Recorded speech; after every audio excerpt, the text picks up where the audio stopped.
On behalf of Rotary District 3131 and Rotary Club of Pune Metro, I welcome you to the 5th episode in our web series, Say No, Bolo Na, on the prevention of addiction. I also welcome and thank our partners, Maharshi Karve Institute's School of Fashion Technology, National Service Scheme, for their support in this cause. For the past 35 years, Rotary as a whole has been dedicated to polio eradication work with very effective results. Rotary's next mission is the prevention of addiction. This web series is focusing on NADI, that is, nicotine, alcohol, drugs, and internet abuse. This web series consists of online presentations and virtual interactions with eminent personalities such as Dr. Anand Nadkarni, Padma Shri Dr. Abhay Bang, Mukta Puntambekar, and many others. It is my privilege to introduce you to Mukta Puntambekar, today's speaker. She holds a master's in clinical psychology, Chancellor's Gold Medal, and is pursuing her PhD in psychology. She has certifications in counseling and rehabilitation from the University Sains Malaysia, Penang. She is working with the Muktangan Rehabilitation Center in various capacities like counselor, deputy director, and now as a director. She is also a trustee in the Anita Outsett Foundation. The founders of Muktangan Rehabilitation Center are Mukta's parents, Dr. Anita Outsett and Dr. Anil Outsett. Muktangan Rehabilitation Center is a pioneer organization in India in the field of treatment and rehabilitation of addicts. Its work was acknowledged by both state and central government and was dignified with a number of state and national level awards, one of which is the President's Award. Mukta is a member on the Internal Complaints Committee, ICC, established under the Sexual Harassment of Women at Workplace, Prevention, Prohibition and Redressal Act 2013. She participated in an exchange to study the de-addiction program in Paris. She has worked on projects such as community-based rehabilitation and addiction prevention at workplace with the International Labour Organization, the National Drug Use Survey with the Government of India, and she has developed projects like the Sahachari and Nishigandha. She has published a number of writings and articles in the newspapers and magazines and has been interviewed by television and social media. This particular session, being women-centric, Mukta is here to talk about the prevention of addiction in women.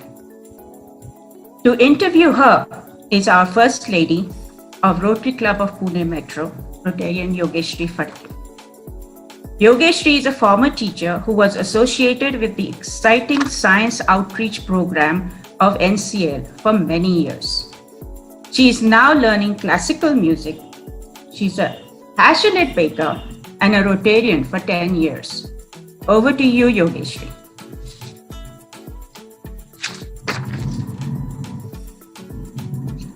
As we all heard in the introduction, that Muktatai's parents who started Muktangan, and Muktatai is doing work through Muktangan for many, many years.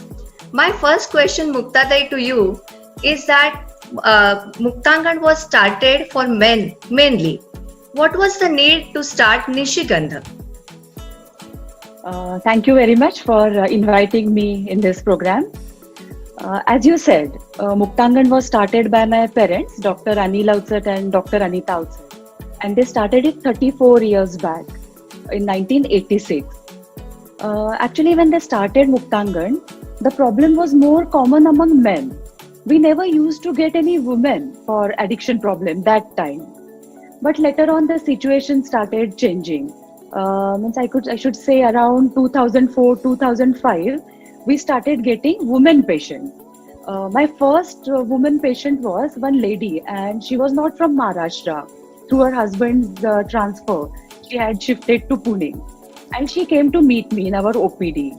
And then she told me that she is an alcoholic and how it has started because of her husband's parties and all his business parties.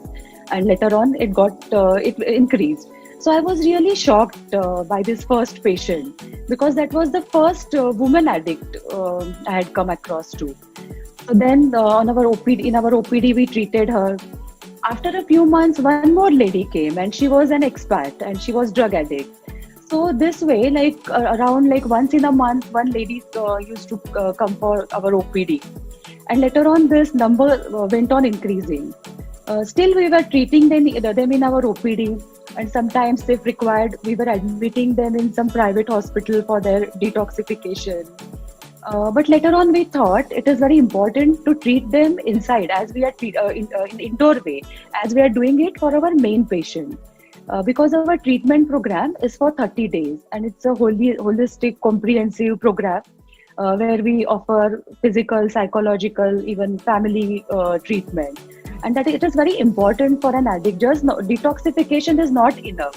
In detoxification, what happens? They are just given lot of liquids, and then after around say 72 hours, everything comes.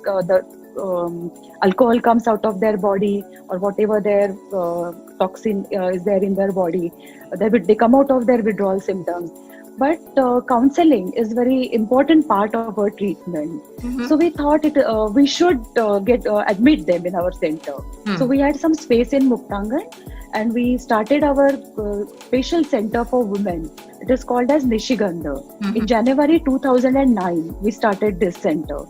So it's 15-bedded center. Every month around 12 or 15 women get admitted in that center. So it's the need of the hour looks like that there is a separate center needed for women now. Yes. But what are the main factors of increasing addictions among women? The most important factor is there is now social acceptance for a woman to drink or smoke. Mm-hmm. A few years back, whenever we used to see any lady smoking, everybody used to get shocked. She used to get stares and all by other people. But now, we don't feel there is anything wrong if we see a woman is smoking. Or in parties, even the other people, they encourage other women attending the parties to drink. So now there is a social acceptance for women to drink. I think this is the most important reason. There are other psychological reasons. Few years back, whenever we women, we used to have any kind of problem, or whenever we used to feel depressed, we used to cry. We used to talk about this problem with our friends. And then we used to feel relaxed after that. But now the situation is changing. We think we are very strong, and crying or talking about our problem, discussing about our problem, it's a kind of weakness. And we don't want to show our weakness to others. And that's why what is happening, we are trying to suppress our problem. We are not talking about this problem. So we are not giving any kind of ventilation. So because of this suppression, the depression or whatever negative emotions are there, they go on increasing. And then they want to come out of it. So they try to drink alcohol or take drugs or take sleeping pills or something like that. And they think this is the way to come out of the problem or feel relaxed. So I think there are a lot of psychological changes, and this is also one of the important reasons of increasing addiction among women. Muktatai, today we are partnering with School of Fashion Technology of Maharshi Karve Institute, and the students have sent us many questions. So somebody wanted to know whether it is because of heredity, peer pressure. I think you already addressed the issue of peer pressure, but could heredity be a problem? The reason for increasing addictions? Okay, so it is not directly hereditary problem, but there are certain traits which are hereditary. Means, for example, depression can be hereditary, or stress, anxiety related problems, those can be hereditary. And of course, addiction is environmental thing. If the person is not exposed to alcohol or drugs or whatever, smoking or anything, so that person won't do that. So it is a combination of hereditary as well as environment, but environmental pressures are more, as you said, peer pressure. If there is one girl, suppose in the school, and she's feeling depressed or she's having a lot of exam stress, so sometimes someone comes and tells her, like, why don't you drink? You'll feel relaxed after that. So she drinks. She has her first drink, and later on, if she feels better, and let me tell you, it is just temporary. That is not the solution. So she feels better. She drinks it. And maybe she likes it, so the quantity goes on increasing, and chances of her becoming alcoholic are there. So it's more of environmental thing than hereditary thing. Okay. There are some misconceptions about addictive substances, because we see young girls smoking all the time, I mean, on the roads or whatever, and maybe it is for weight loss. Or what are the other misconceptions about addictive substances? There are a lot of misconceptions about addictive substances. And this, what you said about weight loss and smoking, this is a very common, especially among girls. So like that, there are many misconceptions. Like whenever our patients come to us and we are discussing with them like how it started. So just recent example I would like to tell you. I was talking to a girl and I asked her how it started, like what is the reason. So she said, I had a lot of exam stress, and I did not know how to select my career. So a lot of stress was there. So someone told me, why don't you drink? So this stress will go. So this is a typical misconception. This is good for dealing with stress.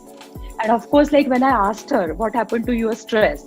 So she said it did not go, and like the stress went on increasing, and other negative emotions and other problems were also there because of her addiction.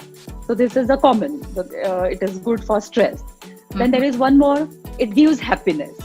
So many people think alcohol, drugs, or any other kind of substance, it gives us happiness.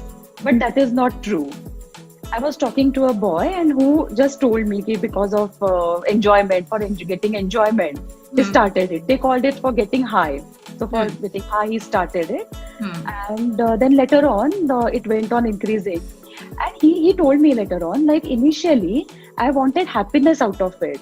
But now I just don't get happiness. And if I want to get that, reach to that stage, I have to increase my quantity tremendously, and which is very harmful for my body. So for just staying normal, that boy had to keep on drinking. So this is a myth. It gives happiness. It does not give any kind of happiness.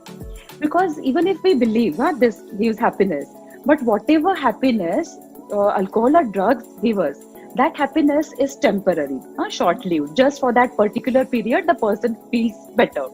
But once that effect goes, that person start different withdrawal symptoms. As like all of us must be aware of this word hangover. They experience hangover. So like whatever enjoyment they have received out of it for 1 hour or 2 hours, it just goes because of that. And because of for that temporary happiness, they have to pay a huge price. They have like it affects their body, their mind, financial, family problems are there because of it. So lots of problems are there. So they have to pay a huge price for some kind of temporary happiness. And one more thing, that when that person is getting happiness, he is having enjoyment. What happens to the family members? Family members, they don't enjoy it. They feel bad. They get a lot of problems because of it. So this is a selfish kind of happiness. So I think these two important misconceptions, we must remove these misconceptions. The first is it is good for your stress and it gives happiness. And there are other misconceptions. It's good for health. Someone just told me he had some kidney stone problem. That's why someone told him to have beer. But that is not true. There are a lot of medicines to deal with kidney stone. Someone told me that person wanted for confidence building. Someone told him you'll get a lot of confidence. But like these are just misconceptions. Only one feels better temporarily. That we should always remember. Definitely. So, what type of different addictions do you see amongst women? Are there any particular addictions that are like addictive substances that are more prevalent in women than men? Or is it Okay, just so all? Huh. it's same actually, you can say. Common addiction all over India is nicotine. Nicotine means different forms of tobacco. So in India, we have chewing tobacco, we have smoking tobacco, that means bidis and cigarette, or we have hookah. So that is the most common addiction in India. People think this is a very small kind of minor kind of addiction. So what happens if I'm smoking? That बहुत छोटा सा addiction है, but that's not true. Nicotine is very bad. It is harmful to our body, and many of you must be knowing it is directly related to cancer. This, nicotine is the cause of different types of cancer like throat, mouth, intestine, or different types of so cancer and nicotine, we know this association, or even other heart diseases, blood pressure. So nicotine or tobacco is not a very small kind of or minor kind of addiction. Or you must have heard about this mishri. Many women in rural area, they put mishri to their tea. Yes. So this is a common addiction in India. Then after nicotine comes alcohol. Then different types of drugs like cannabis, people call it weed, or ganja, marijuana. Then in India we also have brown sugar. Brown sugar means heroin. We don't get pure heroin, especially in Maharashtra or in India. So it's adulterated heroin. So in India it is called as brown sugar. Among women, different medicines are also used for getting addiction, like sleeping pills, antidepressant pill, or psychiatric drugs. So or even painkillers. So these are the different addictions we find among women. Can you please tell us about all the dangers that happen in the body? Yes, so a lot of physical problems are caused by addiction. I have mentioned a few problems related to nicotine. So about alcohol, all of you must have heard alcohol is bad for your liver. Permanent liver damage can take place because of alcohol use, and especially things like alcoholic cirrhosis. Then other important organs in our body like brain, heart, kidneys. Actually speaking, all important organs in our body are affected because of alcohol and any kind of drug use. So any kind of substance use is very, very bad for our body. And especially what happens, about weed. Now I have seen this is a now new craze among youngsters about having weed. Weed means ganja or cannabis. So there are a lot of misconceptions about weed also. People think weed is not addictive. So they try using weed in the party. And they visit very lot of websites, and in that it is mentioned in certain states in USA or certain countries weed is legal, but in India it is illegal. So they think they should consume weed. And even someone tell them in cancer medicine weed is used. So they start thinking it is okay to use weed. But weed is very, very harmful to our body, and especially to our brain. Certain chemicals in weed are used for cancer medicine. But like if you don't have cancer and it is not prescribed by the doctor, why to use it?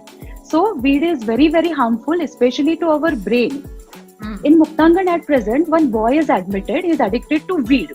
A very young boy, college, I think junior college age group. And he started weed with all these misconceptions. And then later on what happened, his whole brain started getting affected because of it.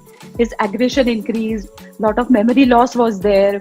And later on, it was not possible for him to remember everything. His both long-term and short-term memory was affected.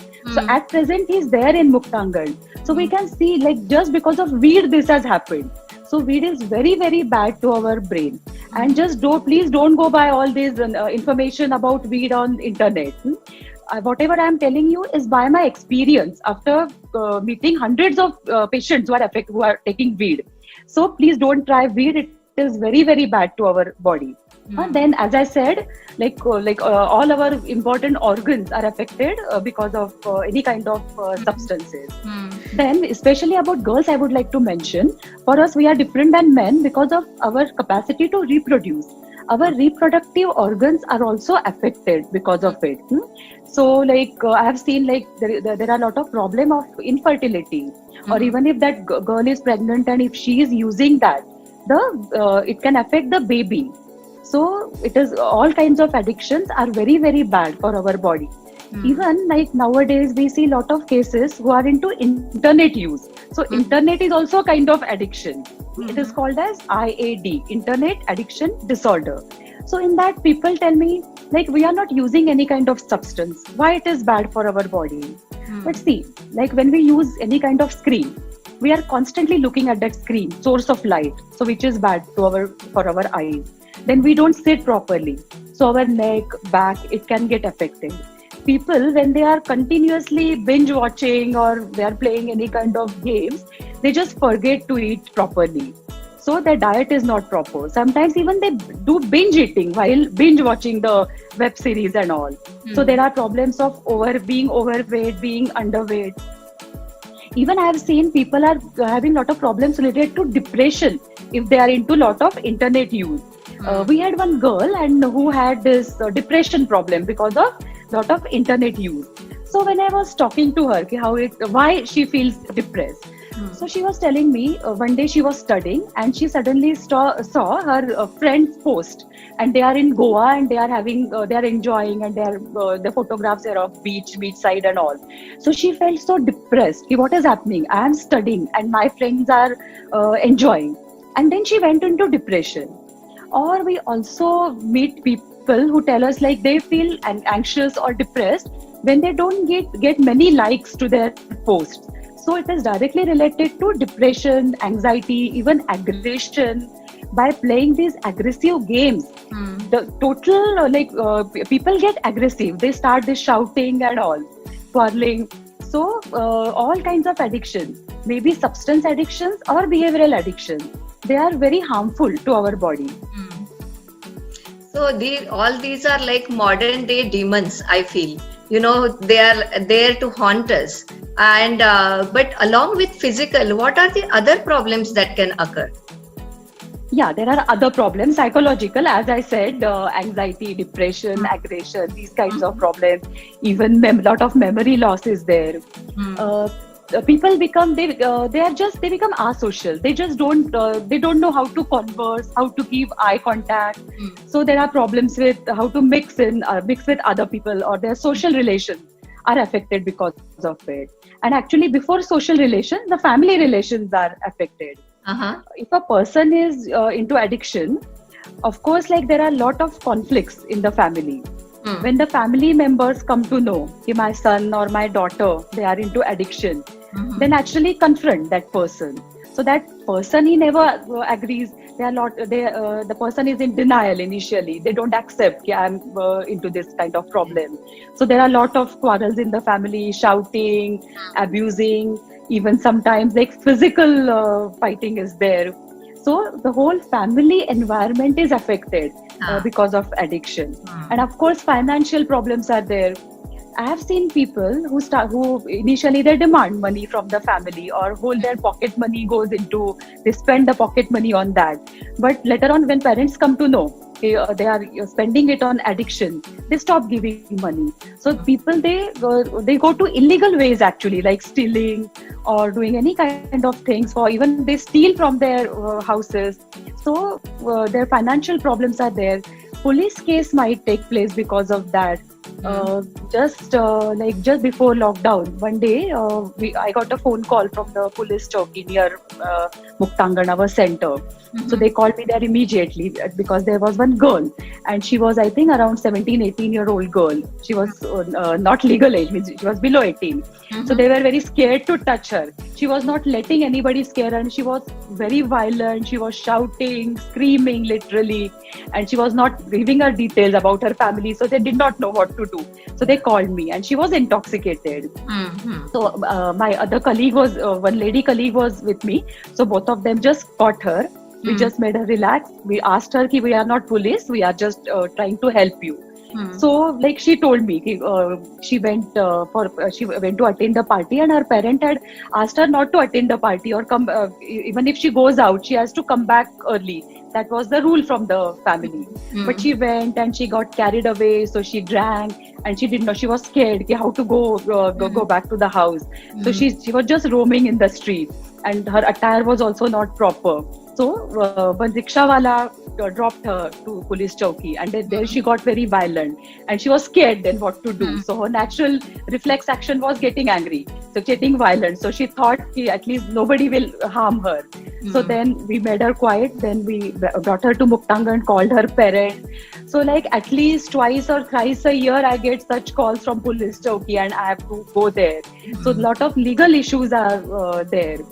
So like different kinds of physical, psychological, social, family, legal problems are there if the person is into addiction. Absolutely, absolutely. But I mean, first of all, not choosing the wrong path is the correct way to go. But let's say somebody has taken that path. How do they know where to stop, or what are the alarming signs that you know that you are on the edge? Yes, as you said, prevention is better than cure is a very important sentence for all of us. So like it is very easy if we just stay away from it. Even WHO, World Health Organization, has said that social drinking is also harmful. People think if they drink just in parties or once in a while, that is okay. But what happens, like out of 100 social drinkers, 25 they turn into alcoholics. And we don't know whether we are among these 25 or the 75%. So WHO has said people who is most vulnerable to be an alcoholic, only so naturally social drinkers.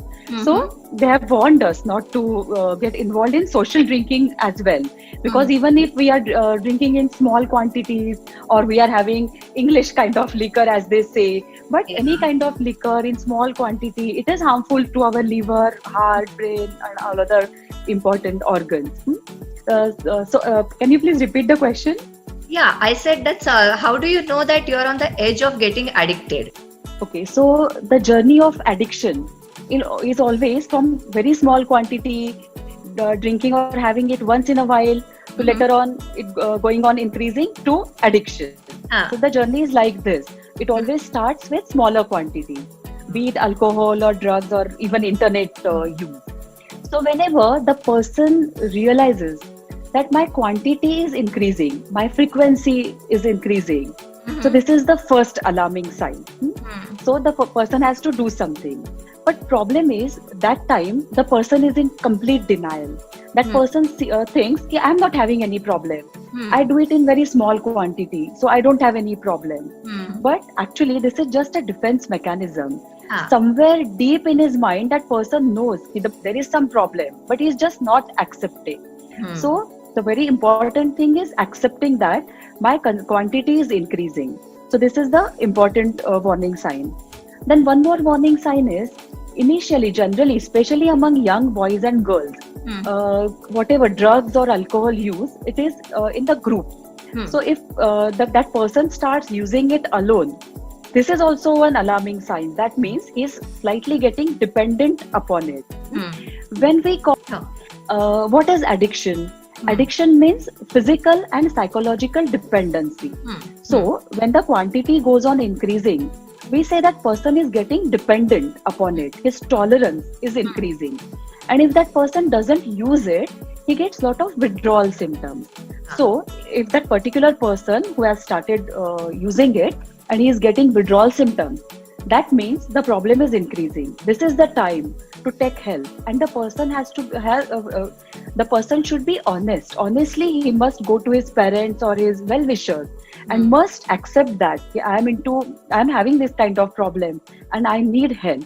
And like about this, talking about warning signs, sometimes there are a lot of youngsters watching this program today. They may be having some friends who are into some kind of addiction. So I would like to tell how to identify an addict, how to identify if their friend is into addiction. One important thing is the appearance is changed when there is addiction. That person like habit of hygiene change. They don't that peculiar smell is there, especially with weed or alcohol. Of that person, that his hair and his clothes, they are not proper as they used to be before. Or the sleep pattern is different. That person sleeps more or sleeps less. So from their eyes also we can make out his eyes are looking very different. There is sudden weight loss or weight gain, depending upon the kind of addiction, or there are dark circle around the eyes, lot of spending is there, or that person is spending lot of time alone or in washroom because sometimes they can't use it publicly, so they use it in washroom. So if our friend is doing any this kind of thing, one of these kind of thing, so there may be some kind of problem, not necessarily addiction, but there can be depression also.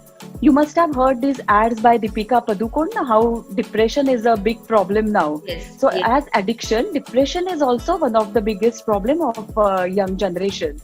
So even if our friend is feeling depressed or addiction related problem, we must approach that person and we must ask what is happening.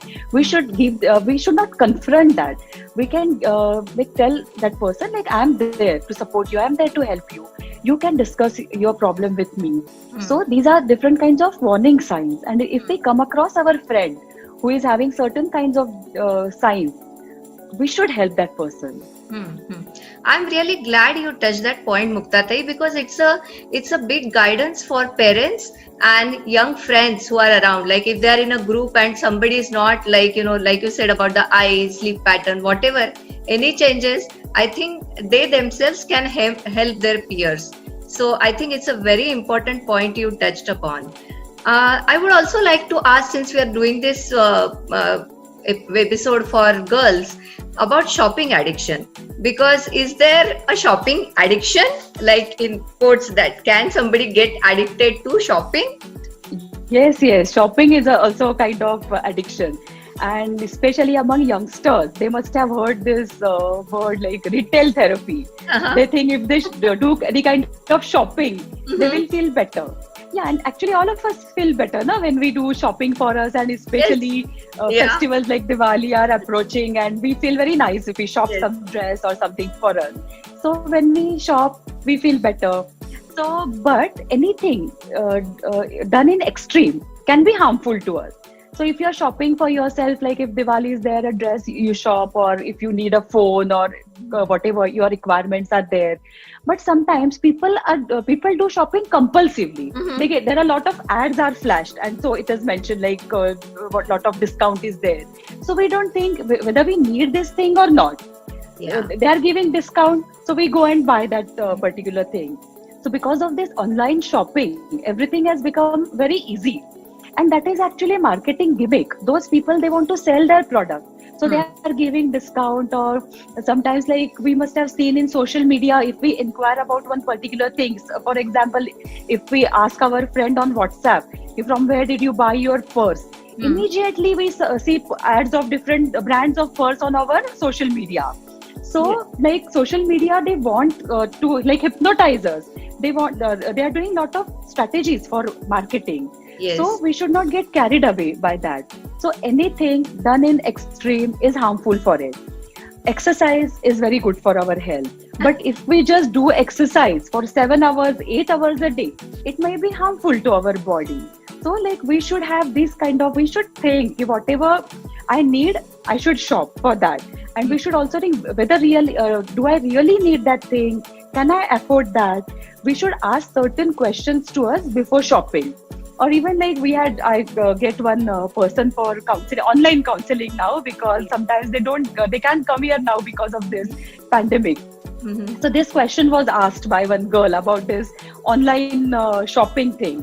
So just one point while discussing, both of us decided if she comes across one particular ad and she thinks she should buy this product, we suggested her to postpone it. She should buy it next day, not on that day. So next 24 hours, then she thinks whether I really need this product, and then next day she doesn't feel this product is very important for me. So rather than buying impulsively, it's better to wait and find out whether I really need that. So this can be a tip for everybody, for compulsive shoppers. You postpone it, buy it next day. Absolutely. I think that's a very, very good point that you made, that just wait and tell yourself to stop at that point, and then go ahead next day if you still want to. What about OTT, the platform where everything is shown without any discretion. I mean, there is a line there's saying that children's discretion or whatever, parental discretion. But what happens to OTT, and how do people get addicted to watching? So we get around 7 to 8 phone calls every day from parents about my child is watching this particular web series and he's doing binge watching and all, or some like interactive gaming. So this is a big problem, and especially after this pandemic, people are at home, and so like this problem has increased tremendously. And though I'm saying I'm getting phone calls from parents, this is the problems of adults also. We get inquiries from like grown-up people also. So yeah, as I said, we should not do anything in extreme. We should there is a difference between use and misuse. What is use? If like for entertainment, we can have this kind of social media or this series and all, OTT and all, like only for our entertainment, relaxation, we should use it. But if that is affecting our studies, our mental health, or it is taking lot of time, so that is not right. So 3 words we must remember: use, misuse and abuse. So if we are at use level, that is perfectly all right. Misuse, alarm. And abuse, this is addiction. We must take help. Okay. So with alcohol and drugs, whenever we get any patient, we ask them to stop it completely. They can't have controlled use and all. But especially with this internet thing, we can't ask them to stop it completely. So they have to think about it, how much they require, how much time they should spend on it, and also they should consider what exactly they are watching, whether it is age related, whether it is suppose if it is psychological thriller and all, it may be harmful to our mental health. So everything they should take into consideration all these points and remain on the level of use, not on misuse and abuse. I have one question. Somebody who is addicted to that level comes to Muktangan, gets admitted, gets the treatment. But someone who is not yet come to that level but is addicted, what are the possible treatments for that person? With the patient who's we repeat karte, as we admit the patients in Muktangan, we also have our OPD, or we also have our helpline.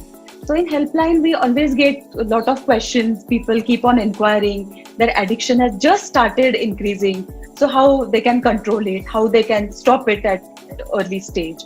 So we give them different tips.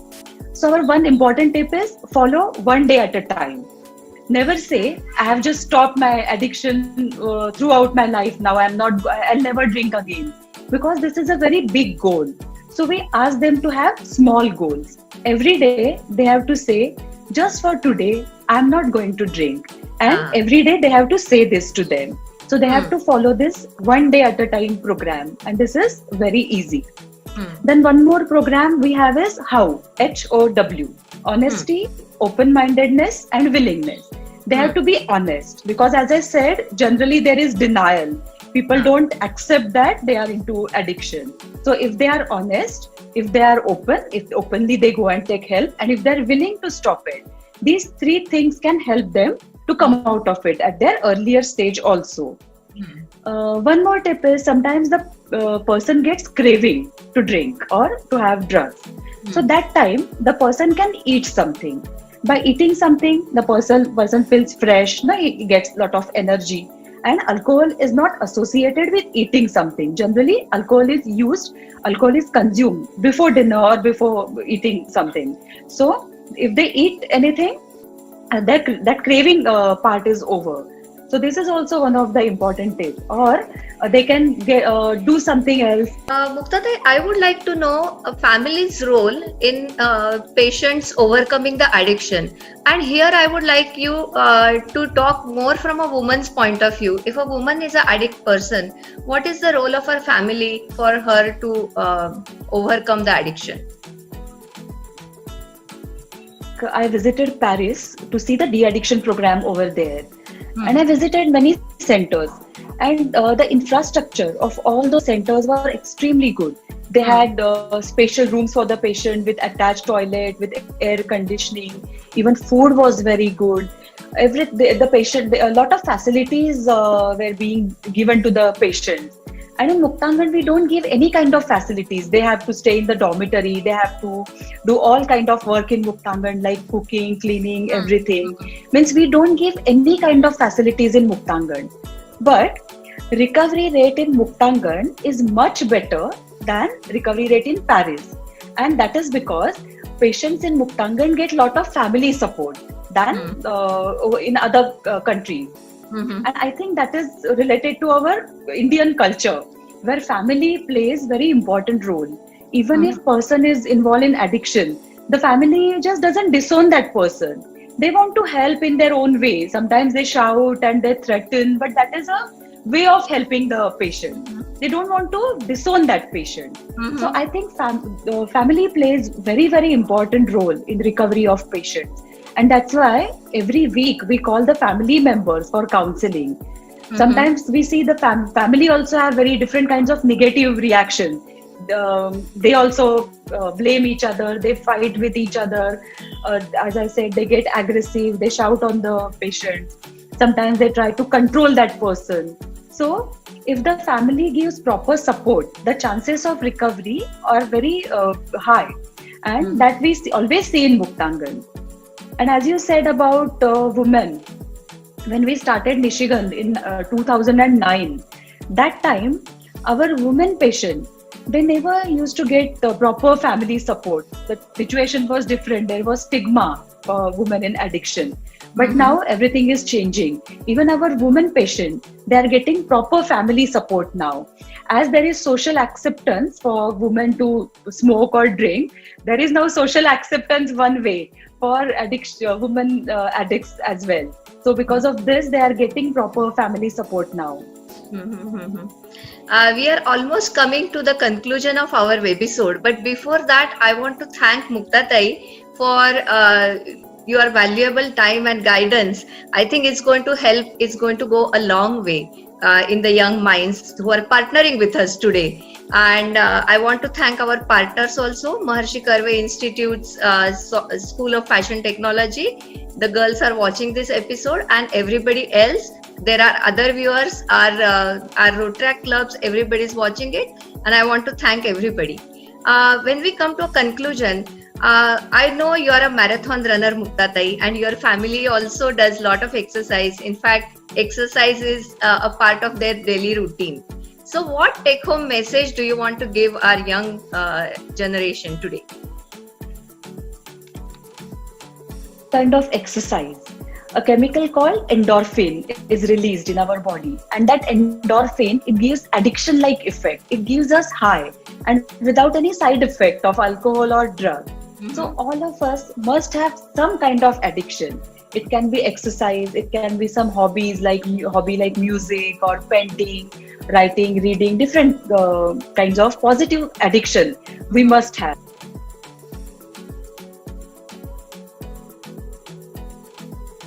Happy birthday to you. No, दोस्ती में कभी कभी जबरदस्ती खाना पड़ता है. अभी बताती हूँ. नो, मैं ये नहीं बता. तो कभी कभी अपना लुक भी बदलना पड़ता है. ओके. नहीं, और कभी कभी नाचना. तभी तो कहते हैं दोस्ती में सब चलता है. Do you want to sip? No. Have a little bit, yeah. No. लेकिन एक हद तक. सुनो सबकी, करो अपनी. नशे से दूर रहना है. ये मेरा फैसला है.